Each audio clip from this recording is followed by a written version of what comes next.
এ যেন এক অবাক করা কাণ্ড। ঢাক ঢোল পিটিয়ে এলাহি আয়োজনে হচ্ছে দুই ব্যাঙের বিয়ে। সাজানো হয়েছে মণ্ডপ, একদিকে নাচা গাওয়া, অন্যদিকে হচ্ছে বরযাত্রীদের খাবারের আয়োজন। দেখে হুবহু মানুষের বিয়ে মনে হলেও দুটো ব্যাঙের বিয়ে দিয়ে তাক লাগিয়েছে এলাকাবাসী। অবিশ্বাস্য মনে হলেও অদ্ভুত এই ঘটনা ঘটেছে কুড়িগ্রামের চিলমারী উপজেলার রমনা মডেল ইউনিয়নের ব্রহ্মপুত্র নদের পাড়ে জোড়াগাছ মাঝিপাড়া এলাকায়।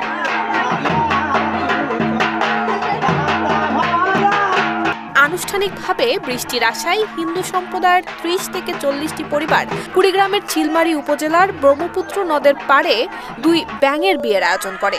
বিয়ের পরে এলাকাবাসীকে করানো হয় মিষ্টিমুখ।